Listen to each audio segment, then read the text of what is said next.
Bueno.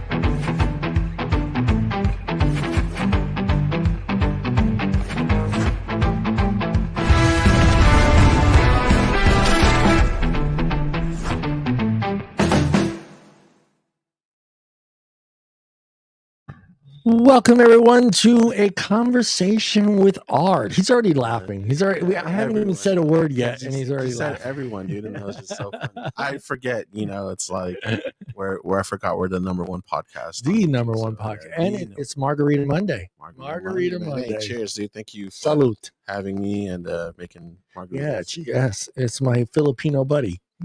Oh yeah. Hey, we're taking all over Asia. Yeah, I would love that. I would that. Yeah, you want to talk about, man, I'm telling you. Oh shit, Jason's on. Jason, you can call him to this show too, Jason. The one and only. No, if he calls in, it's gonna be some Creed shit. Hey, look, I found John's fucking secret right here, man. He's a Chris Gaines fan. I'm not a Chris Gaines fan, but if you go through, it was funny because like when she brought that first box open, I opened it up. I was like excited. I get my CDs back, you know. And I didn't notice which box it was. So as I'm going through them, it's All American Rejects, Justin Timberlake, and Sync. All your CDs. No, James Blunt. Actually, the first James Blunt CD is an excellent CD, especially if you're just getting broken up with somebody. Yes. We're going to talk about breakups. Let's do it. Today. We're going to talk about it. John wants me to cry. We're gonna make Art cry today, Jason. Jason. and it's you bring music. Music has always been a big part of everyone's life. Music is just it can make you happy, can make you sad. It can do a lot of things. It's just emotional. It can set the emotions on fire, or they can make you go into depressed mode or whatever. Some stuff pumps you up. There's gym music. I know I have to listen to certain music when I drive home so I could stay awake. Right. I don't know how you do jazz. Not that I'm hating on jazz. I love jazz too. Try listening to jazz on the way home though. So because the reason I do that on the way home is it just mellows me out and it gets me in that ready mood to get to bed, But see, I'm not sure. Like, I didn't see my kids do this. You're in the same kind of generation. My oldest son is 32. So you're kind of like in that music genre of music that they grew up in with and stuff. But did you like make like a mixtape? You didn't make a mixtape. Yeah. Did you make mixtapes? Yeah. I'm from the era of, I used to have to record songs from the radio. Mm-hmm. And I'm from the era of like Pirates Bay and downloading stuff. Pirates Bay. Says jazz is great, but I'd love for Art to make it home without falling asleep. Thank you, Jason. Yeah, same here, man. I gotta bump that corn. I gotta listen to some, Well, we have to be careful. That motherfucker right there is getting his license. He's gonna get his license, man. Hey, shout out to Jason, man. Get your license, bro. Yeah, dude, you passed the first stage of it, man. Now it's just the driving part, man. And he's gonna be a beast out on the road. Yeah, everyone watch out, man. I seen him on the scooter, so hopefully he's not, that same mentality when he's in the car. He feels safer. All that feel. As a bad driver myself, you know what I mean. It's kind of hard to working on it to not go 60 sometimes. You know what I mean, like. Yeah. Well, shit. I mean, like we leave at that. Yeah, we leave at that. Like you leave at that perfect time. Yeah. To go home, you haven't hit that traffic yet on 99. Yeah. Because when you leave at 5, that's perfect. That's actually the perfect time to be on 99 heading back this way. Yeah. It's 8 o'clock. That sucks. Yeah. And when you leave at 8, it's a pain in the ass. And what's your record time? You said you do it in like 20, right? Yeah, I'm telling you, 20 minutes. Mm-hmm. Yeah, it's 17 miles from my house to the office, like 17.8 miles. I do it like in 22 minutes. And I'm 65 all the way. Because I was going to say, I live a little further away, and I think I do it in 20, 21 minutes. Yeah. I live like way further than you do. Yeah. What would be on Art's, if you were to do a mixtape today? Mm-hmm. Of today's music? Yeah. Or? No. Fuck today's music. Okay. Yeah. It'd be Lamar Jackson. No, Lamar Jackson. It'll be Lamar Jackson and what here, we'll do this. Jacoby Myers. What would be Kobe Myers? What would be all right, let's go Art back in 1990. Let's go 90. How old were you in 1990? Teenager? Under 10. Oh, let's go a little higher than 95, 96. Okay, yeah. 90, 95. What would be the go-to breakup song in So my mom, obviously, your parents are the ones who introduce you to music and stuff. Yeah. My mom was a huge Mariah Carey and Whitney Houston fan. Yeah. And I don't care how that makes me look. So am I. Like those two lovely ladies. The voice is a voice. Yeah.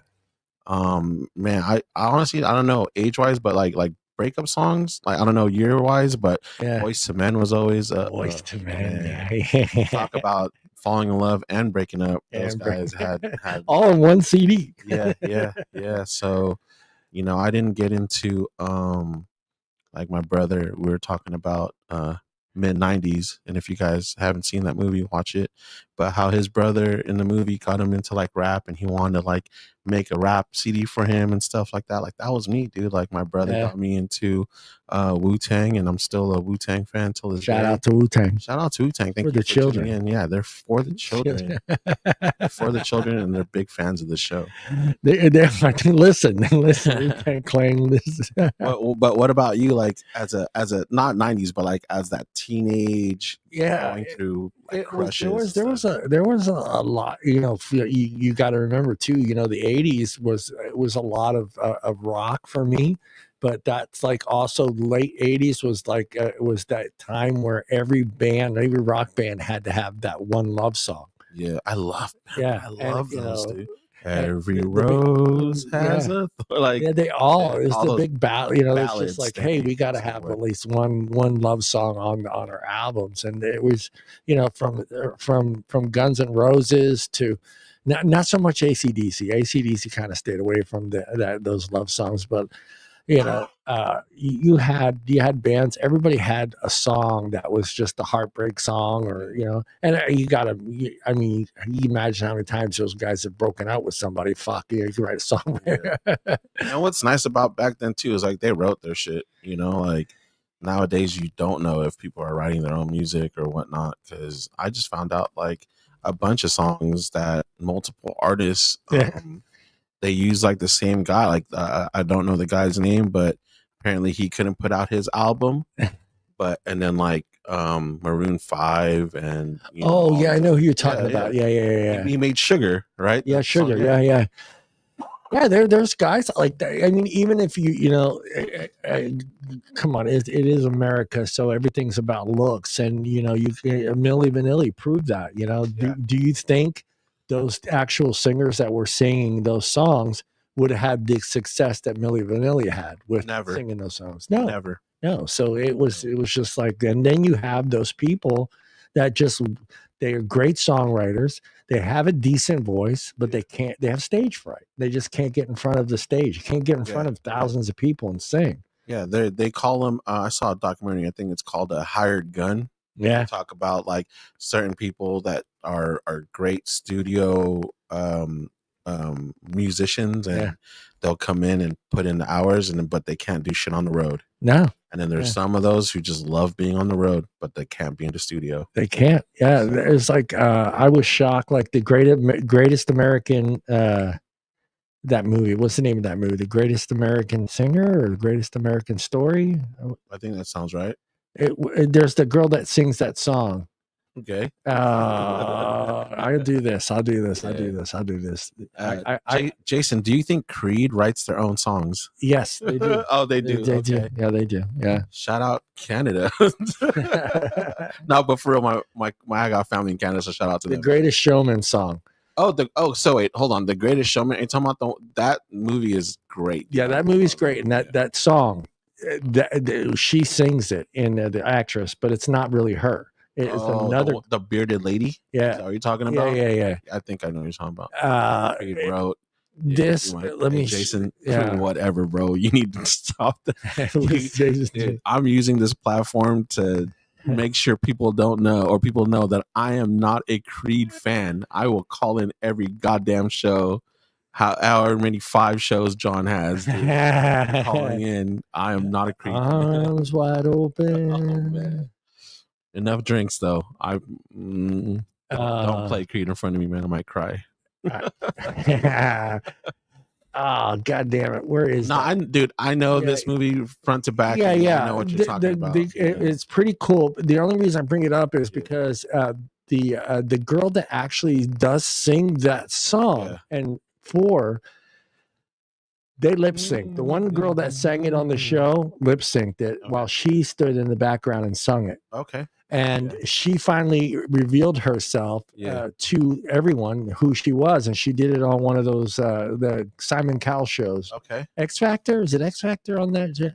Simon Cowell, the British dude with the tight T-shirt. Yeah. Sure. Here she is. This is she's the original singer of this song. She's not a huge lady with a beard. Right. She finally lets everyone know. Wait, hold up. Never Enough. I'm thinking of the wrong song. Sorry. Never Enough is a great song. Yeah. And I could see that the actress not knowing how to sing. Yeah. If you see, watch, I'll just go forward to it. Yeah. Yeah. Never Enough. They can't hear us. My daughters love, or at least my one daughter, she loves the song, dude. Yeah. Yeah. There you go. There you go. She just fucking, sounds just like it blew everybody's mind that was her that sang that song. You get that. I mean, I can't do it. Yeah, she blew everybody for sure. Fuck, even when I do karaoke with Bob, if I don't have fucking sunglasses, dude, I can't get up there. I don't know what it is. The sunglasses make me feel safe, Art, when I'm up there. And I know. I don't even have my sunglasses on today, dude. I usually wear them to feel safe. What is up, Jacob? Yeah, I don't know, man. For me, like love songs in the 80s, there were so many love songs in the 80s, huh? I said, shout out to Jacob. Yeah, shout out, Jacob. Yeah. Are you a Wu-Tang Clan fan? Are you a Wu-Tang Clan fan? If not, listen to them. Type up Wu-Tang. Ain't nothing to fuck with. Type up, after the show, though. After the show. After the show, man. And then just do your research and deep dive history of Wu-Tang and the ODB. They have something on Hulu right now. It's like an ODB documentary. Yeah. Man, like, you know what I like too? I mean, we have a lot, we shit on the internet and all that other stuff, but I think having the internet and having YouTube and having like Spotify and Pandora and all these other, it gives everybody a chance to hear some of that stuff from the 80s, Bro, the balance of everything. I believe in balance, and the internet gave us some terrible things, but also some great things, and being able to go back in history or like touch people from around the world with your music, being like you could just be at home playing your guitar. I don't know, did you mention Justin Bieber earlier? But Justin's an amazing artist. It's amazing how that can just happen now. You don't need to sell your soul to some record label company. I was watching this thing about Jelly Roll. Jelly Roll was breaking down like how your contract works with majors, and I'm like, man, the artists get screwed. And when you start, you gotta sell your work. You're not actually getting to sell your work. It's a producer and it's making all the money. I saw something where I think it's Iggy Azalea just sold a bunch of her music, like her whole catalog. They're all doing it right now, dude. It's crazy. They're broke. Justin Bieber's broke. He told me about that. $1 billion. How do you spend a fucking $1 billion, dude? Protect your neck, and Cream was on top too. Hell yeah, brother. There you go. Yeah. But he's broke. He just sold his catalog for $250 million. Man, that lifestyle gets expensive, bro. And I mean, he was young. I'm pretty sure his folks, didn't his dad like rip him off? His dad, all that young money. Fuck, dude, $1 billion, dude, man. I know it's like I think we talked about it at work. I mean, it's expensive to have bodyguards and all that other stuff. But you start buying the lavish cars, dude. I would go through $1 billion. 6 months. Nah, he's been famous for a long time. I mean, and he married Yeah, Right. you and me both, man. Let me just have like 5 million. Right. Yeah, man. I mean, hey, the only smart thing because I read this whole article about him. The only smart thing he did is he paid cash for his houses. Yeah. So he owns his cat. He has some lavish fucking property. I mean, he's what is the term? He's cash broke. You ever heard that term? No. Yeah. Like you can be a millionaire because you have $1 million worth of asset, but you're cash broke. You don't have no money in the bank. Yeah. So you can have all that asset, but you have literally no money to spend. So, and that's the situation I guess he's in right now, is where he's cash poor. That's the term, cash poor? Yeah, because he hasn't, and that's a lot of things people start doing too. Like, and I understand he's been touring and living that life for a long time. So I think he's stopped. He hasn't really been doing tours and stuff anymore. But it's one of those things. You're not in the public eye. You're not going to be making money unless you, assets and stocks and stuff. Tracy, gang. Shout out Tracy, man. Shout out to Tracy. Yeah, I mean, what's your favorite Justin Bieber song? And all right, I'm not a Justin Bieber song, but when I did hear that first song on YouTube, and I think was a Baby. Oh yeah, okay, yeah. I think I goes fucking. This is a good song. Yeah, it's a good jam. I mean, for that age group, that was a good song. And the thing that I thought was pretty cool about it at that time, it was clean. It was a clean song. Okay. It wasn't, hey, baby, shake your ass, rub up. I see what you're saying. It's a nice, catchy, fun song for youngsters like that. What Britney Spears used to be until she kind of elevated. Yeah, Madonna.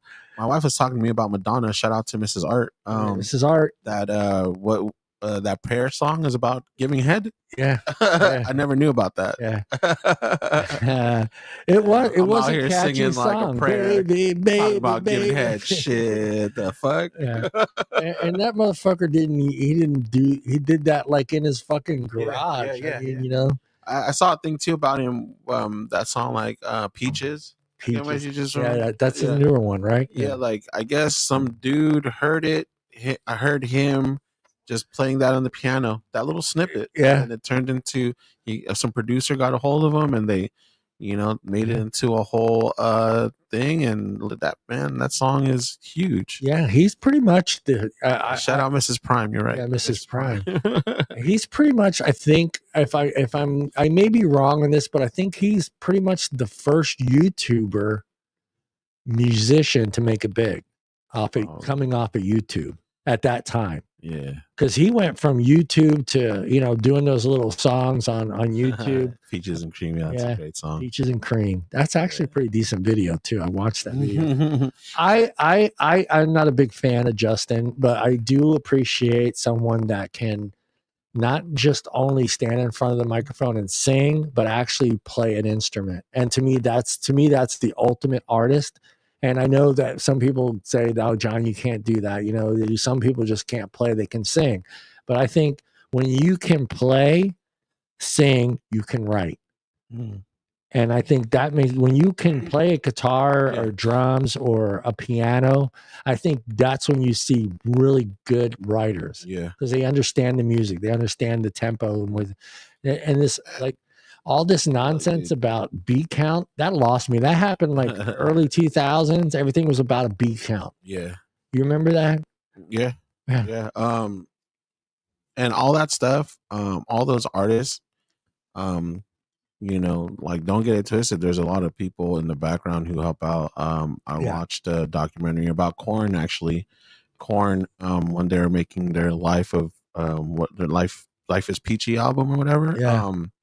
They had a really great producer and you could tell the difference. So as I'm not taking away anyone's talent, man, but as someone who's been there myself, like our band tried to put some stuff out, sounded great. But if we had like a real producer, someone who can not only have the ear for music, but, like little things make a song sound fuller. Yeah. And just even, man, I watch a lot of that stuff and I see how it really does take a team. We always think about, Justin Timberlake or Justin Bieber or Taylor Swift, even like we think of them like, yeah, they write their music, but at the same time, if you look at their documentaries, there's always a partner. Yeah, and then for him it was, what's his name, Scooter. Scooter. He helped write. Scooter helped write. Scooter produced. Produced. Yeah, he produced, and I think he's the agent too. He's agent producer. Oh, no. Scooter found him on, first, Bertha? and then Bertha. Yeah. Oh, I thought Tracy said Hennessy. Yeah. Hey, Bertha and Tracy. Yeah. What would have been your breakup song when you were a teenager? What was that song that you listened over and over and over again? And let's be honest, remember those breakups when you were a teenager? Your mom was like, please play another song. Just play any other song but that song. And you just loop that one song over and over and over again. Jason, you made me cough with that one, dude. That's so funny. Well, man, you ever heard of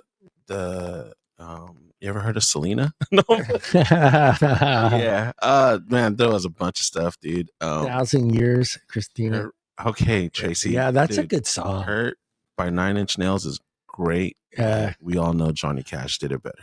Yeah, that's a tough one. That was a tough one. When they covered that, I was like, oh. Okay. Well, 9 Inch Nails, Trent Reznor is the original writer for Hurt, but something about Johnny Cash singing it, knowing his history, it's just like, man, it still brings you to tears.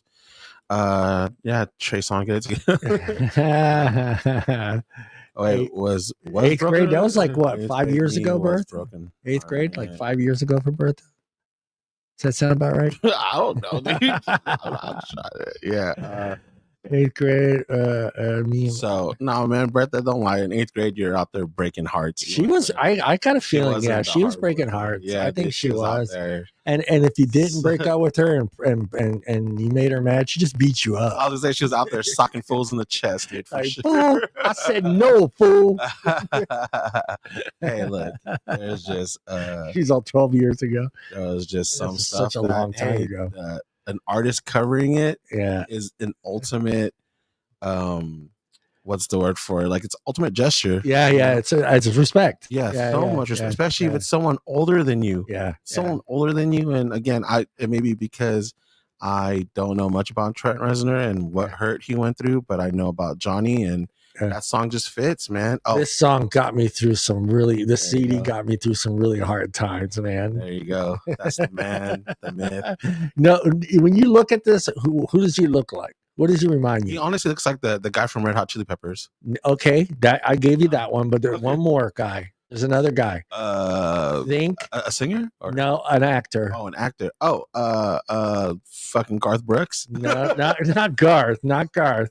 Look at he played Zoolander. Zoolander. Holy shit, dude.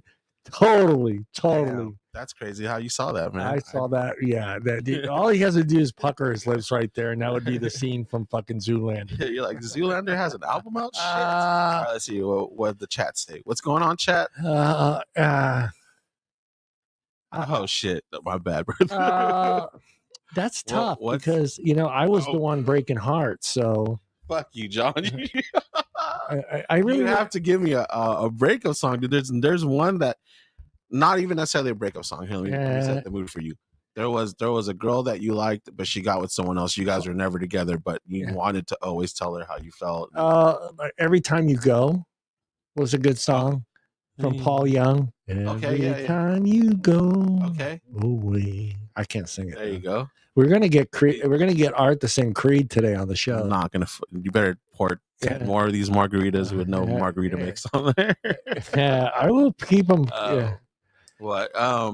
3 Doors Down, dude. I think I found a 3 Doors Down. I have a 3 Doors Down CD back there. Yeah, I have it. I have it back there. I have a lot of All-American Rejects. He has a lot of stuff, but a lot of dude. My daughter just loved that stuff, and no Wu-Tang stuff. There's no Wu-Tang. Terrible. There's no Wu-Tang. The first, I think I saw a 311 album in there. Yeah. And you know what? Speaking of music, sorry not to cut you off, but yesterday was Modesto Porch Fest. I would have known you were there. I would have met you out there. Oh man, I knew you were working, and then you guys had went to the thing. So Bruce had a band at his house. Oh, really? Yeah, yeah, Oh, yeah. shit. Bruce there has a band every year that plays at his house. Dude, let's set one up for next year. Yeah, let's we'll do that next year, dude. I didn't Fucking, go because I was like, dude, I was so fucking hungover. that's what I thought. And you worked. Yeah, I had to work that night. So that's why I recorded that jazz band for you. Yeah, I saw that. You, man. I was like, Johnny. I saw that, and I saw that. I was like, as soon as I saw that video, I was like, fuck, I could have met Art out there. God damn it. We could have did a live podcast from fucking. Fuck yeah, let's do it, man. Let's plan something for next year, Porch Fest. Shout out to Modesto for having that. Yeah, they do that every year. A couple I want to shout out like Erie Tide. They played, they were really great. My daughter's friend's band, the Indecisives. Yeah. And my homegirl Titi from Tiffany Rose and the Outlaw Hearts, like they all put on a fabulous show. You stay out there the whole time or what? If I could, I would, bro, for sure. Because there's just so much. What's crazy though is like that because they were friends. Like I wanted to stay for the whole set, and they're like an hour long, and I think it's only from like Jason, right? to 5. You're with that's a good song. That's your breakup song, Jason? That's your breakup song, damn, dude. Jason looks like he's like me. I think he just breaks hearts. You know, and what's so cool about Jason is like he's a really young dude who likes older music. So yeah, except for the fact that he's a huge Creed fan. He is. I think he would be a roadie for Creed. He'd leave work. He'd leave our job to go to work for Creed and just haul guitars around and plug shit in and go up to mics, go check 1 2, check 1 2. If Jason had $1 billion, what he would do is just go follow Creed on tour. Taking private jets and shit just to go see Unbreak My Heart by Tony Braxton is an amazing song. Yeah. That's a great song right there. I'll go through some of the top 10. We're doing I'll go through. It's fucking conversation with our top 10 shit. But anyways, shout out, like let's for real. Let's all get together and do something for the next Porch Fest. I want to. When I saw you were there, I was like, God damn it, I should have went. I would have ran into fucking Art, man. Shout out to Julian. Julian wants to join us next time. Yeah, Julian was supposed to be here tonight. Oh, for real? But I think he's got to work tonight. So he's like, dude, if I go, I won't be able to join. I'm telling you, man. I will pop in on one of those Friday night pods. Yeah, that'd be good. Especially if you guys keep on mentioning Creed, dude. I'm gonna have to come in here and fucking arms wide open. All right, the 1986, the number one song. I was 3. Was "Careless Whisper" by Wham. Okay. Yeah. Okay. I heard it. I don't have any feelings. Yeah. Number 2 was "Like a Virgin" from Madonna. these are just like number 1 songs. Period. Yeah, these were the top 10 list. The 1986. Okay. "Wake Me Up Before You Go." Wham with the number 3 song. They had the number 1 and number 3 song. Wow. John or Jason, do you know any of these people that John is talking about? I know you like older stuff, but goddamn, Wham? Yeah. Yeah. That's no. Who else are you gonna throw up there? I Want to Know What Love Is from Foreigner. That is a great fucking song. Never heard it. That's a great song. We can hear it. I have the CD in the car. Yeah. There you go. Shaka Khan, "I Feel for You." Shaka Khan is the first album, soul rap R&B that I bought was Shaka Khan. And that song, I loved that song. And I used to I throw the cardboard out and I'd fucking pop and lock White Boy out there. Hell yeah, I love that. And they would say, "John, what's wrong with you?" And I said, "I'm having a seizure." No, I'm kidding. No, great album, Shaka Khan. "I Feel for You," great song. Yeah. Out of Touch by Daryl Hall and John Oates, number 6. Okay. Yeah, great song too. "Everybody Wants to Rule the World," Tears for Fear. Great fucking song. Everybody knows where it's Yeah. "Money for Nothing," Dire Straits. Everybody knows Dire Straits. You know, "Money for Nothing and Chicks for Free." They sang the MTV song. Maybe I heard it. But... "I Want My MTV." Remember that one? Huh? You don't remember that one? You motherfucking, you young motherfuckers, man. Wait, hold on. There was music on MTV? Yeah. I thought it was just about people who live in the beach house. All right. Or I'm going to let Art hear it. You guys can't hear it out there. No, man. Hey, don't hear it out there. Classic old MTV video. Fuck, that's old. I remember that part. Oh, I think I remember this video. Damn. Great drum solo to start it. Wow. You guys check out this video. It will trip you out. Damn. So it's early computer animation, and it apparently has a 5-minute drum solo. Okay. All right. You not like that song, Artemis? I didn't say I did. Wait, this song? I didn't say I didn't like it. I just didn't. No. Yeah. Yeah. You never heard it. No, I've heard this song. Yeah, everybody's heard this song. It's a great song. Like seen the video like slightly. I haven't seen the whole video, but that shit's cool. Yeah. MTV was in the 80s. Yeah. Was great. The videos because you could get fucking high, do shrooms, do some acid. Free entertainment and get fucking stuck in front of MTV for like 6 hours just watching video after video. Yeah, man, I remember those days. Yeah. Number 9, Crazy for You, Madonna. Everybody knows that one. And number 10, it got knocked out because this song was number 1 for a very, very long time. And Take On Me by Aha. That's still that's a hit today. Yeah, that's what I was gonna say. Think about how many of those are like actual, like timeless, like are we playing them right now? And you just mentioned one, and it's like, yeah, dude, that still gets played. Yeah. Let me ask you, how do you feel about like sampling? Do it. We just talked about how much of a compliment it is if an artist covers your music, man. Let that happen. It keeps your music from from aging, I guess you could say, because Well, let me ask you. Let's say Art's got a number 1 hit back in 1982. Talking about money wise, yeah. All right, so you got a hit record, you got a hit song, number 1, top charter. It's 56 weeks. Okay, and now you're in your 50s. Yeah. And some punk rapper comes by and says, "I'm sorry, no, go ahead. Let me take that back." I would love a punk rock rapper to come hit me. Punk. Yeah, punk, whatever. But I didn't mean like punk rock. I mean punk. The real. But let's just say some rapper, because that's what's happening. Rappers are sampling more of the music from the 80s than say rock music is. Rock's not sampling older stuff. It's very. They'll just do a whole cover. Yeah. Where rap does the samples thing. They take bits and pieces of a song. How would you feel about that? Would you be cool with that? And would you want to be would you want to let them have the sample but also be part of the creative process of it? So you know that what you created isn't being used improperly. I see your point on that. Yeah. I was thinking about that, especially with like the stuff that Kanye just dropped. Yes, exactly. That's where my mind was going. At first, I was like, "Shit, I'll take that bag," but at the same time, sometimes it's not cool. But the way I ultimately feel about music, it's that it's for everybody. It's it's airwaves, dude.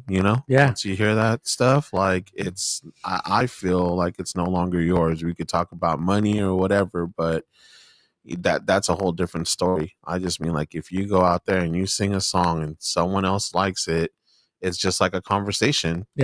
If I say something, I'm only, what do they say? You're only 40% responsible, because 60% is the other person's reaction to what you said. So but would you still want to be part of the creative process of that song? Like, you're making sure that your legacy in that song doesn't get...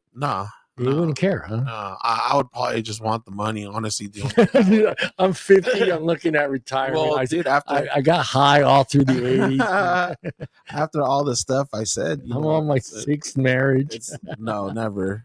No, I would never remarry. But no, not now. I'm not trying to get Mrs. Prime upset. I'm just saying, if you were that rocker of the 80s, you're probably on your 5th marriage. A lot of that stuff, man. Spent money on hella drugs, cars. But that like I said, when it comes to music, man, I can't.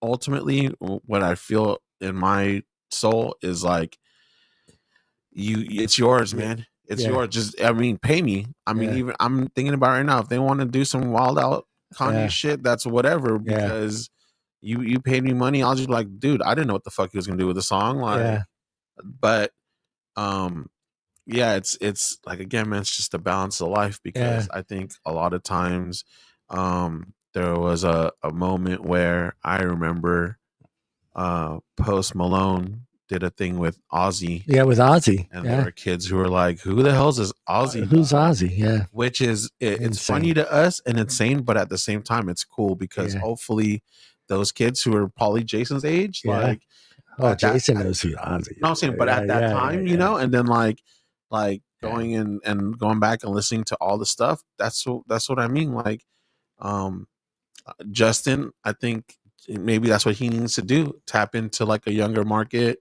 or, you know, I mean, like the people who are popping right now, and then, you know, maybe those people who didn't really listen to him will go back to his catalog, if he even owns it, or whatever. No, you don't own it no more. Yeah, see, like, that's what's sad, man. That is what is really fucked That's up. Your future. Yeah, and that's how you have to think of it when it comes to that catalog. A catalog is like our version of a 401k. And there's only so many people in history that, like, I know you hate them, but like, has that Beatles, you know what I mean? Like, and he had that Beatles moment. So, well, there's a lot of bands like Kiss, for instance. Kiss owns their whole catalog. They're never going to sell their catalog. AC/DC is another one. They own their catalog. They're not going to ever sell their catalog. That's smart. And you got a lot of bands from the 70s that were, you know, the Rockers, the CCRs, and a couple of the Doors, again, another band. But it's like that catalog, that's your future. And it's like, you know, and the way things have gotten throughout the years, it's like that catalog is just, it's like free money, dude. It's free money, because you you're like you said, you got that kid that's like 19 that goes, what did Creed sound? Not Creed. I'm sorry. I know. What did CCR sound like? You know, what did the Doors sound? Why are people talking about Led Zeppelin? What's the deal with Stairway to Heaven? And then they go to Spotify and they listen to that song. And now, you know, they're getting 19 cents or whatever it is per play, some ridiculous amount of money. But so I'm all for it, man. All you producers out there, all you know, people making music, don't ever feel bad about that stuff, man. Like you think about that part of it, where you are extending that artist, that band, that song's, you know, existence. Yeah. Well, what do you think is the reason? Because, like, okay, I know there was that anti-corporation, corporate stuff, and anti-fucking, you know, government and all that other nonsense. But still that. But you had like, I'm not. I don't think it was my generation so much more than it was the millennial generation. But it's just like, you're a band, and what is the band's ultimate goal? What would you say the band's ultimate goal is? Oh, you mean like what do I feel like the band's ultimate goal? Man, I think there's sell records, get radio play, make money. There's that aspect of it. I think there are people who also just make music to make music. I don't get that. That's the part. Man, I remember hearing, oh, well, they're corporate. Yeah, well, they're commercialized. They become a commercial. The Creed, Nickelback, the prime example, right? Nickelback got commercialized. Now all of a sudden they're not a rock band. Oh, that aspect of it. Yeah. I didn't get that. And the same thing with Nirvana. Nirvana is pretty much the first band. And that was his beef. I don't want to be commercialized. Yeah, all that stuff is I think that's just being like young culture. Yeah, it was that time. There's and there's a reason for that. We just talked about it. Yeah. Record companies, you know, take advantage of you. So if you are a person who loves to do music, hey, independent is a hard grind. It's a little bit easier now, but I support it. Do all that, man, and your fans will mess with you, and you'll get money off shows and merch, and so put that music out for free, dude. Spotify, YouTube, whatever. Just get your voice heard, and then all that money shit will come later on in life. Fucking MC Hammer, man, selling his fucking cassette tapes at the Oakland Coliseum parking lot, dude. Yeah, a lot of the Bay Area cats are. Shout out La Russell. You know, they all these guys, they go out and hustle. They're hustling and selling, you know, shit out their trunk and putting music out, necessarily, for free sometimes, really. So yeah, just go out there. We're gonna jump into this one, eh? Okay. Why not say? Well, why not? Why not? We'll give us our. We'll give them our. Weighing in on anyone's. You want a disclaimer or what? No. Just weighing in on anyone's love life. There's always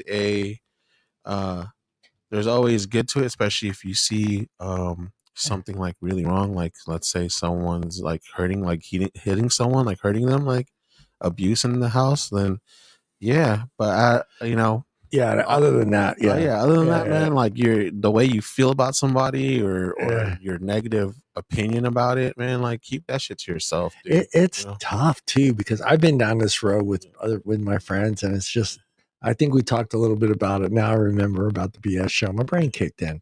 But it's just like you're having this conversation, but yet it's your best friend, right? Yeah. And you may not like her, you may not, you might like her, you might not like her, but you get in this situation where you got to be really careful what you say. Yeah, this is going to come back at you, right? Yeah. And a lot of times, like I said, get back together.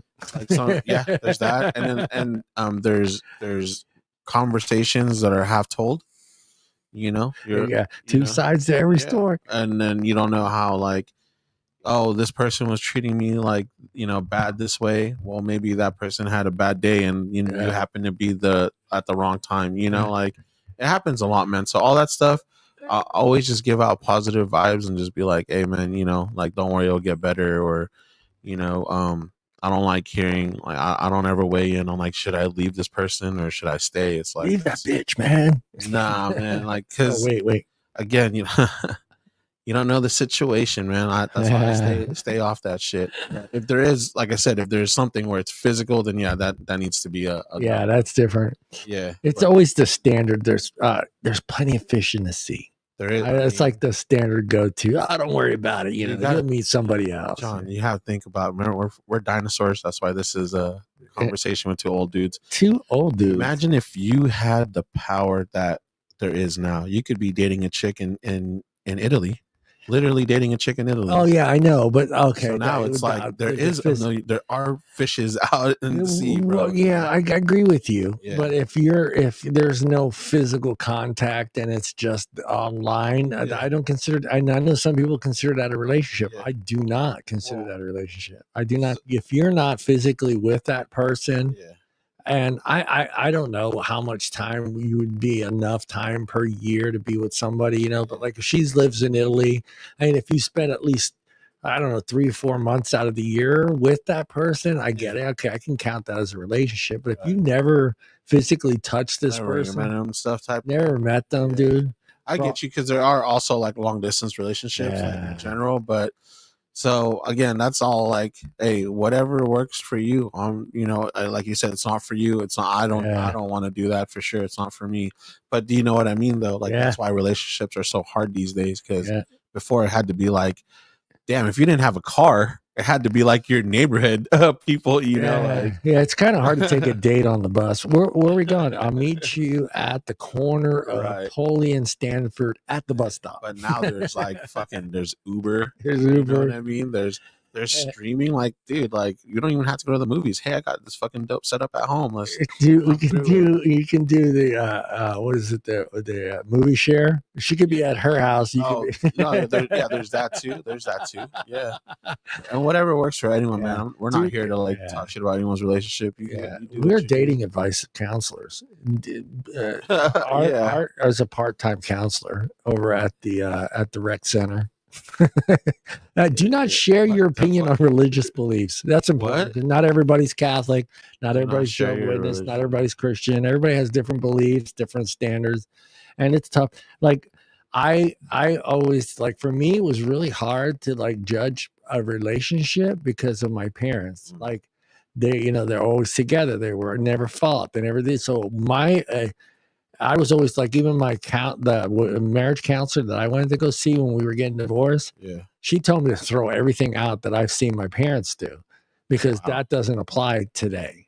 Oh, that's weird. Because like she would say that Like a lot of people in that generation stayed together because they were told to stay together because of religious beliefs. You're married to that person, you deal with it. Yeah, I can see that. Like, I think there's a way to do both of those, share your opinion and your religious belief. You could just do it in a better way. That's right. Go to church. There's hot chicks at church, man. There's a lot of hot single moms at church. So you can So what? Anyways, like, yeah, dude, yeah, Jason, like that's true, bro. You can't just be like, that's God's plan. To be in a legitimate relationship, you got to physically be able to touch this person at some point in time during the year.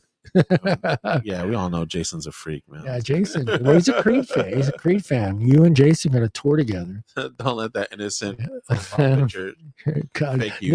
That is true. Nobody wants God's plan for you. You should have added that to the end. God's plan for you. But that's what it is, dude. I think a lot of people. I see it myself. I see some people who their religion just keeps them going. So shout out to that. Like, let me ask you this one, because this one comes up all the time. Mm-hmm.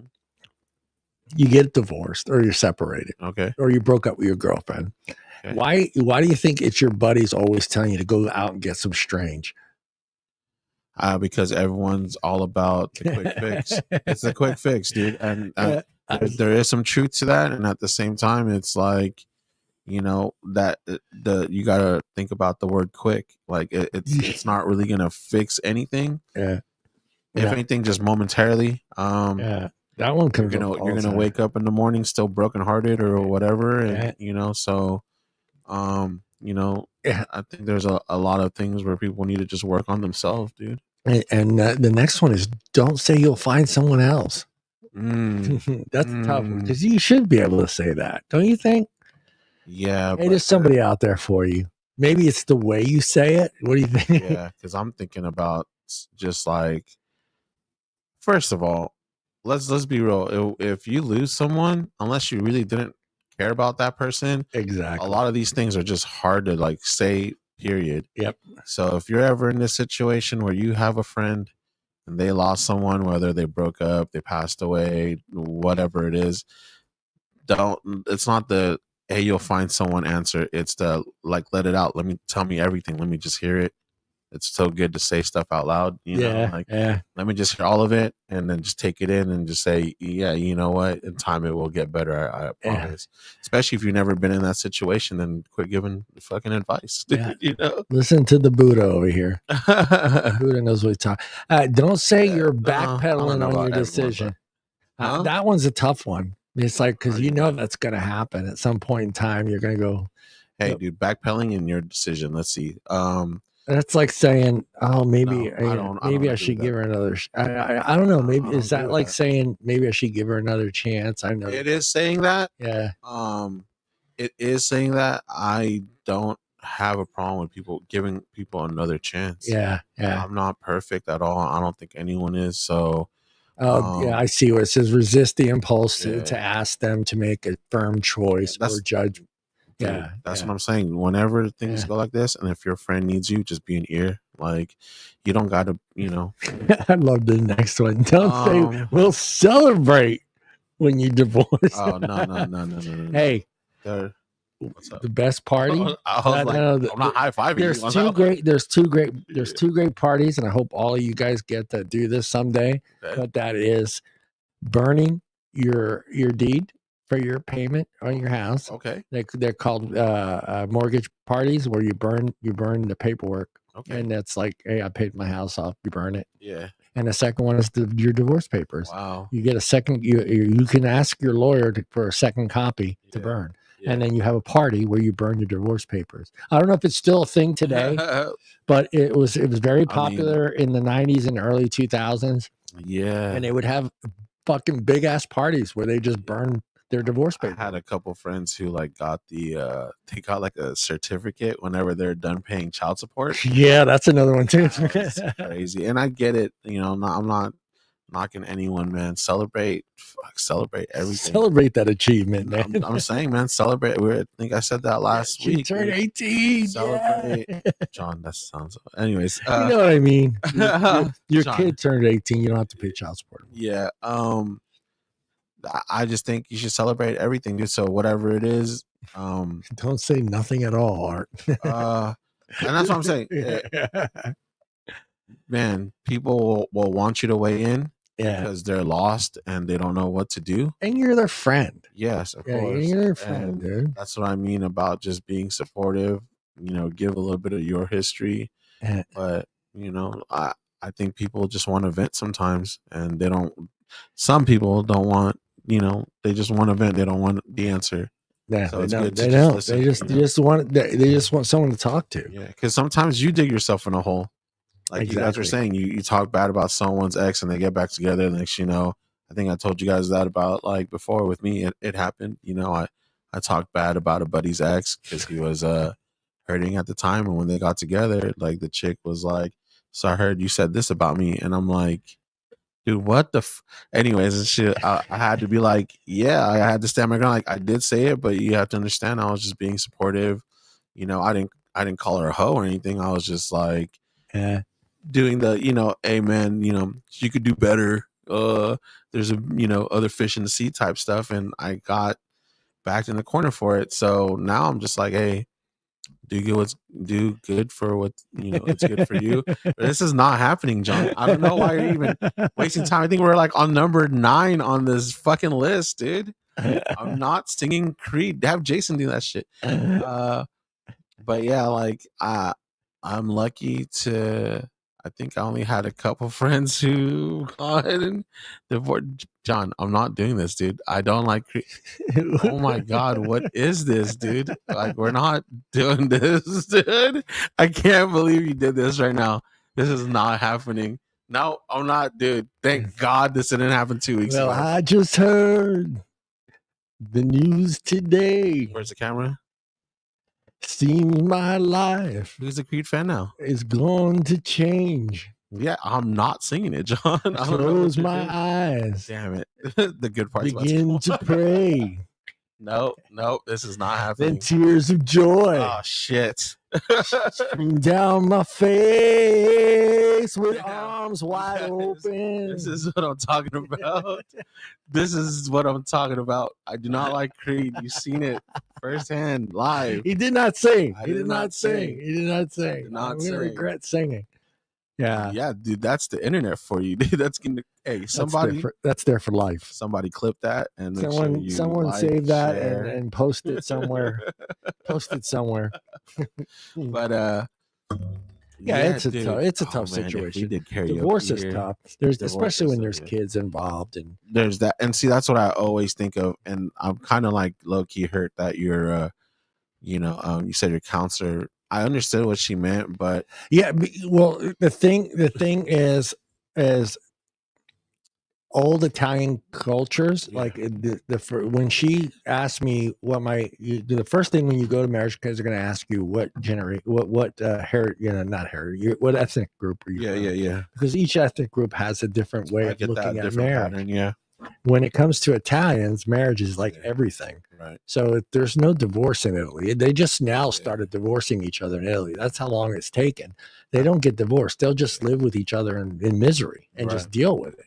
So for her, knowing that my parents were still together for 50 years and, and the way they were raised and brought up and what the marriage means to that culture, everything that they did does not apply to me in this era. Yeah. Because it doesn't apply the way they think. Now, I countered with, I think if we would have used more of their technique on how to argue an argument, how to discuss an argument, I should say, I think it would have held better in our situation to where we would just fight and go to bed.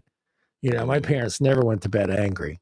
They would, they didn't go to bed unless it was settled. But again, I never saw my parents fight. They always took it, if they did have an argument, it was when we weren't home or it was in the back room. So, we didn't hear it. You don't need to do Are you going to see Creep by Radiohead? I'm not going to fucking sing anything. Look, Creep? Look, I think it's a great idea, or like what you were saying, where parents don't fight in front of their kids. Tears in Heaven? Eric Clapton. Dude, that song is so. That's the one about his kid. That's when his kid. Yeah, I'm not singing nothing. I'm not singing that fucking song. But at the same time, like everybody out there, what song do you want to hear? Clip that and made it. Yeah. Oh shit! She already got it. She clipped that. How did I sound, Bertha? How did I sound? Thank God I didn't sing that song.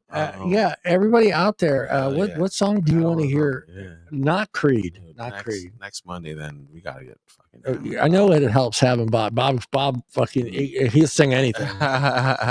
No, but okay, arguing in front of your kids. As I agree with you. Yeah. I think I like 80 to 90% agree with you, but the 10% of me wants to say, you need to show. I think it's important to show your kids your flaws. Yeah, I'm with you there. Because I think there is a thing where it's like, maybe if they see that, they'll say, oh, well, you know what? I don't want to do that in front of my kids. Or they'll just see like, well, my parents married, sometimes people have this idea of like, because the parents shield them from everything. Right. My parents' marriage was so good, and it's hard. I'm not having that with this person. Yeah. And I get what you're saying. You know what I mean? So it's good to show like, hey man, sometimes we argue, but we come back and we talk about it. So that way when they're out there in the world and they're having those problems, they know how to handle it. They know how to handle it. Yeah. The thing is, the problem is depending on how the argument goes, because what I've noticed is when you start belittling the other person, never. That they pick up on that and they go, okay, that's how you treat a woman, or that's how you treat a man. You normalize like that kind of behavior, right? With the like my Gen X generation, you're Gen X, John? I'm Gen X. Okay, cool. It was so important to be the man in the relationship and know what it meant to be the man in the relationship, understanding that you wore the pants and found, you paid the bills, you worked, you did the things that you needed to do to put a roof over your head and clothes on. So when you're in a relationship where that woman is belittling you in front of your kids and making you less of a man, they don't understand that that's something you're supposed to be able to bring to your boys, you let your boys understand that these are the fundamentals of being a father and a husband, and how important it is to have a job, work, do your thing, have money for a home and clothes on your back. So for me, it depends on how that argument goes. Once you start, and I'm not just saying the woman doing it to the man, but it's the same thing the other way, because to a mom, to any kid, it's like I always told my kids, that's your mom. That's the only mom you have. Yeah, that's true. You're not getting another mom. Yeah. So no matter what she does in life to make things difficult, or you seem to think are difficult, just remember she's doing it for a reason. She's a mom, and she's your only mom. So I think you just got to kind of be careful on how you go about that argument, how you treat each other, why. And then when when it starts going and that blood starts boiling, you start saying things that maybe you shouldn't have said. Most definitely. So I was and my ex-wife, she had no filter. Oh wow. I didn't have a filter either. So we both told each other off, like, you're this is stupid. We didn't hold back. Right. I didn't do it so much in front of the kids, but she did. Yeah. So that's one of the things I didn't like about my relationship, is because I knew growing up the importance of being that father figure and making my boys understand that this is the role that you need to be when you get to have your own kids. And I'm glad my boys are that way. They understand that it's important that you are not just a father, but a provider as well. There you go. And Bertha, I better not see that on IG or anything. Bringing Me to Life, Evanescence. Jason, can you sing that? You sing whatever song you want to sing, buddy. Art can do that. Can you hit those notes? Can you hit those notes? I can't hit none of those notes. Would you like to see what they have available? No, dude, because I'm not karaoke. Dude, this needs to be Enter Sandman by Metallica. You and I do that one, or what? You guys and your karaoke. Oh, how about, hey guys, I will do. Let's make it an all-out event. Next week. And yeah, do it live. Yeah. Have hot enough. I'll stream that live. No, dude, A Boogie's not going to be here. But if we have any other special guests who want to come on and how about we can do? no, I will be John Travolta. You can be Sandra D, and we'll do Summer Lovin'. Nah, let's not do that. With or without you, dude. You are going crazy about. We didn't even finish the list. Did we finish the list? We did. That was the last one. That was the last one. Dude. Yeah, if Bobby was in here, man, it would. Oh, Bob grabbed the mic. He'd start singing. He'd probably get up and start dancing. That's how he is. I don't want to waste this special event on. I didn't ignore your comments. I can't. I'm like. Never mind. I don't want to say that out loud. What I'm into. We're just deep thought of dude. We're just in deep thought about relationships. Karaoke battle. Yeah, dude, that's that. We won't have fun doing that, but I pulled out the special margarita glasses. Hell yeah, from Vegas. These are from Vegas. Yeah. Oh, cool. Yeah. That's sick. I was that guy. Out of a fucking straw. I was that guy that loves to steal cups from places, from restaurants. If you had a good wine glass or a good beer mug or you tell me that's not included on the bill? I always thought no. Well, yeah, to me it is. Yeah, I'm like, dude, you're overcharging me with this shit. I'll take anything. If it's anything that fit my ex-wife's purse went in there. Dude. That's how I. Like I said, I always thought everything was added onto the bill, so I did not. On purpose. And I got you. I see you, Tracy. Dude, you're impossible not to see Tracy. Tracy, yeah. So. Oh, Nirvana. Yeah, that'd be cool for someone else to do. You're not gonna get me, dude. Off one margarita, you think I'm just gonna be out here singing my soul? How many more margaritas do I have to get in you there? Dude, pause. No, but you're man. You guys, who? I'm trying to look at Friday. Wasn't it just D who sang? D song, she knocked it out. I matter of fact, I need to. Thanks for reminding me because I need to go pull that clip. All right, you're welcome. Yeah, make her a baby singing. But then the Bruce didn't sing, right, dude? You're not gonna get me. No. I'm not. I was just looking up another topic, but I'm not gonna get you. I know I'm not gonna get you to sing. I know I'm not gonna get you to sing.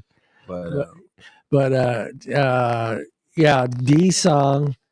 I think we got her to sing Creed, didn't we? And then another song. She sang Radiohead. She did Radiohead Creep. Yeah, she did Creep. Yeah, she did Creep. She did really good. She sounded good. I mean, in my headphones, she sounded good. Yeah, it sounded excellent. Shout out D. Shout out to D, my hostess with the moistest. She is the hostess with the moistest. Man, yeah, that podcast. If you guys haven't checked it out already, watch the Friday Night BS show. Yeah, they are of a motley crew of people, and they get wild out there. Heck yeah. What do you want to talk about, Art? Man, you got something you want to talk about? You want to throw something out there, Art? Like shit, I think we're having a cool discussion about the music scene out here. Yeah. When you were because you're also mentioning like concert at the park. Oh hell yeah. Yeah, if you guys are ever in the Modesto area, concert at the park. Now that's orchestra stuff, so you gotta want to like that stuff. We don't go for the music. Yeah, you go for the environment. We go for the vibe, the wine, the blankets outside. We lay out a blanket. We got like 20-30 people there. Everybody brings a little bit of food, and everybody puts out. It's just a free for all with food and wine, and I guess the music. Yeah, that's what I mean. Yesterday really kind of showed me or reminded me of the community and how much music brings people together. Hell yeah. And that's a great event too. Yeah. I'm kind of bummed out that I didn't go this year, but it's a great event. You can walk around, have some fun, and they're like Bruce does it in front of his house. I can't remember who. And you know what's funny with Bruce? I know he's got a fucking cell phone. Bruce, he never does any video? Wait, Bruce from the Friday Night BS show? Yeah, they did that at his house. At his house, yeah. What? They had a band at his house. Yeah, he has a band at his house. That's cool, man. Shout out Bruce for doing that, man. Yeah. No, he did a little barbecue. He had a lot of the people that were there Saturday at Jesse's Grove come hang out, and go in the hot tub. Bruce in his hot tub. Okay, man. Dang. Bruce in his hot tub. Is he supposed to be doing that with his leg or hip or whatever? Yeah, he had knee surgery. He had total knee surgery. He's back. He's up and walking around. But there you go, man. Shout out Bruce. He had a band at his house. I forget who it was, but it was a local band. But it's pretty cool. And you're right. I mean, that's what we need more of here in Modesto. And I think I wish they would bring back some of the festivals, because that's important. Bring the communities together, yeah, an Italian festival, a Mexican festival. Yeah, and we have some scattered around. We have the cheese festival. I mean, that's in Riverbank, but we have plenty of places to have festivals and open them. Yeah. Don't fucking charge people. Open it up. Let it be free. And people will buy stuff at that event. Yeah. That's what happened yesterday. Yeah. Charge the vendors. Just charge. Vendors are already paying permits to be able to park out in the street. So you're going to get tax money from that and stuff. But open them up. Start bringing back that stuff. Like when we first moved here, and I grant it now,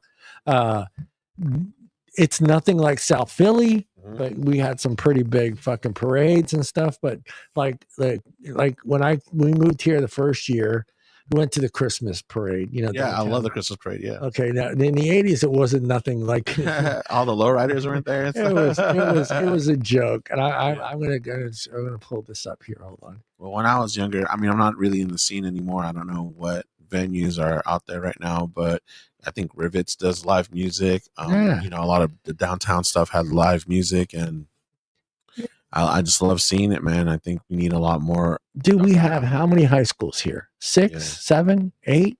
I don't know, man. It's a lot. Man. You got a band in every fucking high school. You got 7 bands in every high school. Why aren't these bands part of the parade? Why aren't the bands part of the Christmas parade? Some do, maybe not the Christmas parade.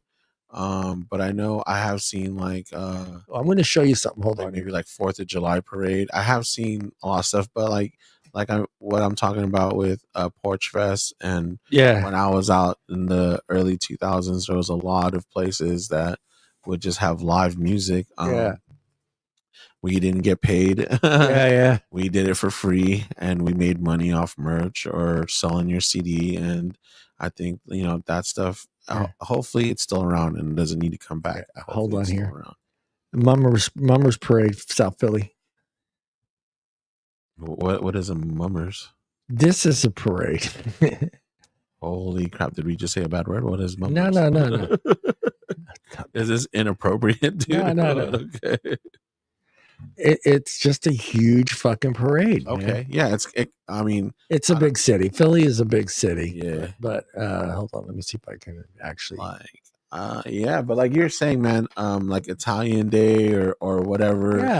Kind of fest. Festival. I think they kind of used to do that. I don't know how much it happens now, but I was just seeing I think I sent you guys that clip from Love Modesto. Yeah. We do hella cool shit out here, and I just like shouting out this town. And what the hell is going on in this parade? Is this supposed to be a New Year's parade? Yeah. Oh, it's a New Year's parade. Yeah. There you go. That makes more sense. So it's their New Year's parade. Yeah, their New Year's parade. It's huge, though. It goes super inappropriate with the rice patty hat. Just let you know. There was a lot of stuff in here I was questioning from the beginning, dude. But that's how you bring a community together, though, is just having these events and where you bring different ethnicities together. Everybody likes Mexican food. Everybody likes Italian food. Everybody likes everything. So it's just get these people together. Have events for the kids there. You got to have events for the kids, or you won't get them to come. But it's just Modesto used to be this tight knit community where everybody kind of knew each other. And then, sorry, everybody out there, but then all the Bay Area people started moving here. Yeah, I know what you mean. And then, all of a sudden, I went from knowing my neighbor to not knowing who my neighbor was and never seeing my neighbor, because he worked in the Bay Area. So he left at 4:00 in the morning, didn't get home till 8:30, 9:00 at night. Yeah. And then what did he do on the weekends? He drove to the Bay Area so he could be with his friends. Yeah. So we never saw each other. Yeah, we definitely, I would like to see, a lot, which there is a lot of stuff going on. There's a lot of things like events that do pop off, but I would like to see a lot more of the. I'm making sure Porch Bertha didn't Fest, already post it. She already didn't. No, she didn't. Thank God. Like I would love to for X Fest to be back. That would be cool.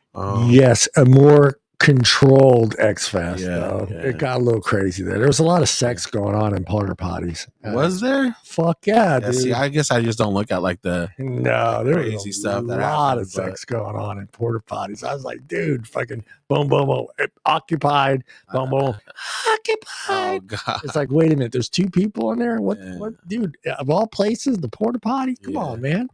It does. I mean, it does get rowdy. You got to take all the bad with. Yeah. Like, and I think that's what happened too. Is like people were getting hurt. That's why I thought they took it out. Was like, not only was it costing an arm and a leg to go there and have fun, but I thought people were getting hurt, and that's why they shut it down. And then I heard something about the guy who throws it, the producer or whatever.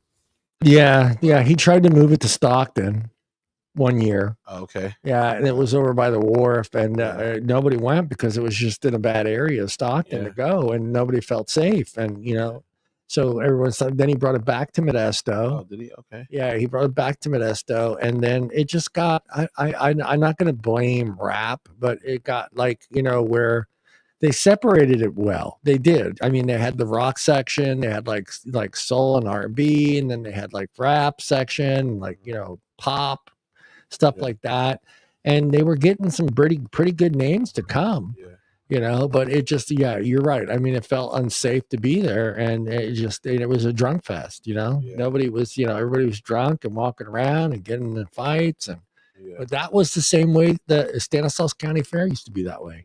Back in the 80s, you didn't go to the fair with a girlfriend because you were going to get in a fight. Oh wow! Somebody was going to hit on your old lady, and you were going to end up in some sort of fight because everybody was so drunk. Yeah. Ooh, hold on. Like I missed the Fat Cat, dude. Oh, that's sick. I know. I just saw this. I miss venues like that would bring kind of like big artists. I mean, I really didn't participate a lot, or like the past one before it like closed down because I was too busy working, whatever. But when I worked at the gas station here, I felt like there was something going on every weekend. Yeah. Dude, those are nice. They got the Vans logo in the print. Oh, that's sick. That is sick, dude. Yeah, there was a lot of drinking and smoking in the streets, but shit, that's happening right now. Dude, I paid let's just get some $8 for those shoes. My first pair, I think it was $7.50. Hey, shout out Vans, dude. We always shout you out. This guy's been a loyal customer since 1979 or 5 or 3 or some shit. And I could whip out my Vans right now. You always have Vans on. Yeah, you always wear Vans. I can't wear them no more. I need support my ankles, and my. They got the insoles. I know. We were going to discuss that. Yeah. About how I'm still going to dress when I'm old. Remember? Yeah. Let's talk about that. I forgot we were going to talk about that. Fuck, dude. I would love to say I'm going to wear Vans till the day I die. Yeah. But I know what you mean. I'm getting a little bit older. Yeah. They need that arch support. But as far as like, damn, dude, that's what I was like 48 or 49. And I went to I always had, this is like the first year I don't, but I always had season passes of Six Flags. Okay. And we went to Six Flags and I had my Vans on and I walk in all day. My feet were fucking killing me. Yeah, it happens to me all the time. Dude, I was like, oh my God, and that's when I was like, it clicked. I was like, I can't wear these anymore. I can wear them for a couple hours, but like to walk around all day, no way. Do I still love them? Hell yeah. I'm looking at a pair right now that he might do that. And have you actually checked into, so what you're doing is you're looking at like the old schools, but Vans they have the more tennis shoe one. They have a lot of stuff. They have this really cool like boot looking one that no, I've seen them. They got some nice stuff. Just want to support some nice stuff. So my beef is they're always out of 13. Yeah, you have a huge problem. Am I right? Thank you. Am I right, ladies? So you see, Tracy, she wore Vans in high school and stuff. Yeah, and how do you feel about them now? Do you not rock them anymore? I don't really know. Sassy. I don't know what those are.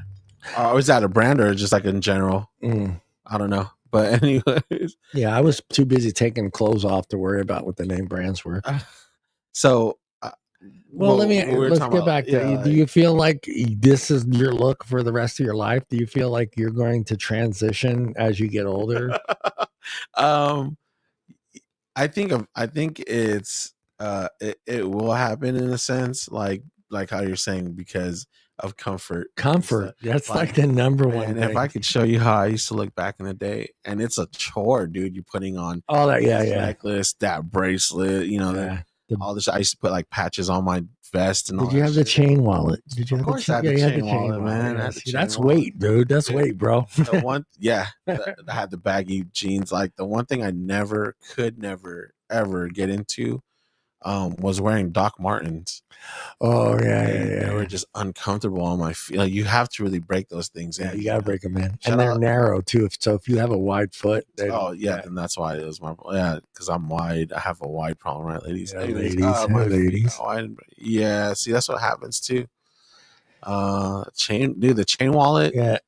You know what? I think that's the reason why I stopped doing the chain wallet was because of 9/11. Like everything became like like it was just like hard for you to bring anything. Like you can't have a pocket knife on you, you can't have this and that on you. Like that's what I'm saying. And do you, Jason, you think the style that you have today, you think you'll have that same style in your 40s and 50s? Will you still be dressing the way you dress now? Yeah. Are you still going to have that 30 years from now? I still dress the way I dress but I mean, like in a more low key sense. Yeah. I need to whip out some old pictures of myself. Like I used to dye my hair. What the fuck? For me, it was I still the same because for me it was always a it was an 80s look. It was a t-shirt and Levi's 501s and either you had Vans on or you had that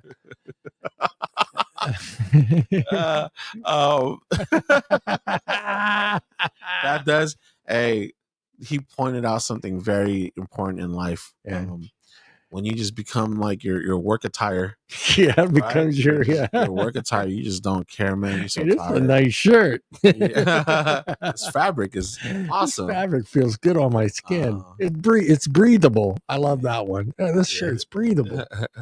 But when you weren't bell bottom era, were you? No. In the 70s a little bit, but I'm late 70s. So no, 70s. Yeah, I had the bell bottoms in the 70s. So because I was born in 68. So all through the 70s, yeah, I probably, if I looked at some of my pictures, I probably had some bell bottoms on. I couldn't picture you as like that 80s guy though. Were you that 80s guy? Or did you do any of the trends in the 80s? I didn't do nothing with my hair. I wasn't that guy that, I didn't stick it straight up. I had it always, my hair was always cut short and my uncle's a barber. So, See, I feel like Johnny's always been a classy dude. I have been. He doesn't have any of those embarrassing photos of. No, I kept. I'm trying to find it here. No, I didn't do anything. I didn't dye my hair because that was big. Everybody was spiking it. You didn't primp it. Did you have long? Oh, you said you didn't have. I had no, I never had long hair at one time, but that was later in life. But most of the time I was, our hair wasn't allowed to touch the collar. My grandfather or my uncle would always cut our hair. There you go. There's Johnny in the 80s right there. That's my senior Yo. Yeah. Yeah. See? Yo, what was up with those wicker chairs they were in every 80s photo, dude. I honestly thought, okay, Johnny, all right. You didn't look like Nicolas Cage back in the day, huh? No, kind of, yeah. Well, younger Nick, yeah. But that was 1986. That was my senior photo. So with no disrespect, you look Italian as fuck. Hell yeah. That's what's up, though. But that was That's it. what I'm saying, man. They wore suits. Are people seeing this? Look at this, how smooth this guy looks, dude. Yeah. No, that was the Johnny Two Guns over here. You had to be fit. Everybody was fit in the 80s. Everybody. It was just it was just that look that you had to have. And I was trying to find this picture. Anyways, yeah. So were you the era of like, did you wear, especially since you're a tall dude, did you wear the short shorts? No, I didn't wear the short shorts, but I did like topsiders. You don't remember topsiders? I don't know what that is. They're boat shoes like that. Okay. I wore the. I'm trying to see. Oh, like the slip-on Vans. Yeah. Okay. And I am. Yo, is that a big ass croissant? That is a St. Joseph's Day. It's bread. Yeah, that looks so. There's me back there. Damn. Man, you can't really see, dude. Shout out to Johnny, man. Respect, dude. Yeah, there I am from there, dude. That's me right there, dude. That's what's. I like that color blue. Now, did you wear brown shoes with those? Yeah. What is it? What is it about blue and brown that just like looks? I don't know, but that's me right there, and my brother Pino, my brother Phil. Dang. And that's probably, I don't know, I'm probably like 2.5 years old. So say like 1970 or somewhere right around there. Dude, I thought you were the guy wearing the fucking suit. No, that's my dad. That's my dad, man. That's my dad. Oh, but I do like that suit. Like, that's hella cool. There you go. There I am right there. There's the shorts. Okay. See how like the other kid had the short shorts? That's what I was asking. And look. You sticking up middle finger? What are you doing? Bro, your fly's open. My fly's open, brother. I was ready to party, man. Oh man, I had to. Yeah, we were gonna do a segment about this with like our younger pictures. I need to find some and send them to Johnny. Yeah. I want to see young Bob too. Look at that. Did you have a cell phone right there? Is that like your first cell phone? No, that's almost at my cousin's house. I was making fun of him. Look at that freaking cell phone, dude. Oh my god. I had to make fun of my cousin. Still had that damn phone. So you were damn. You see, you hella like Nicolas Cage in those ones. Hell yeah! So my best friend Bobby and his nephew. So you were that guy, huh? we were watching that. That was at the Y&T concert. Okay. Y&T, little rocker. Got fucked up at that concert. I hit on a homeless chick with no teeth. He was trying to see what that was all about. Yeah, man. I did. So do you like? Was this like your style? Like yeah. That's how I usually normally dress when I'm going somewhere. Yeah, it's always casual. I always go casual. I mean, bro, casual. We were talking about this the other day, and that's when I smoked. Casual nowadays is like fucking your PJs. See, okay. Yeah. So yeah, I mean, yeah, yeah, I don't think your style has changed too much. Okay, Johnny's just reliving the glory days now. Yeah, I don't think your style has changed, man. No, see, look, oh shit, you got an LRG shirt. Yeah, damn, John, you were rocking it back in the day. See, I was hoping to see like Johnny in some tracksuits. I did. I dress nice. I always dress nice. That's almost a tracksuit right there. The one with you. I am. Yeah, that's Vegas. Yeah, there you go. Dang, that's Johnny. That's Johnny right there. Yeah, me and my good friend Lisa. There you go. That's what's up, man. Johnny's always got a shot. Always got a shot in his hand, dude. But yeah, no, you're a sharp dresser, dude. No, I always dressed. I try to dress. You're sharp. I've like out of all these pictures, like I think I've seen you in a t-shirt. Oh, that's like that one, but I've seen that picture already. Like you wear a t-shirt like once in a while. Is that Jägermeister t-shirt? Yeah, it is. Heck yeah, dude. Yeah, see you. I mean, Nicholas, okay, there's Nicholas Cage. Bro, that is Nicholas Cage. Whoa, what kind of? Hold up, let's go back. Let's talk about that one.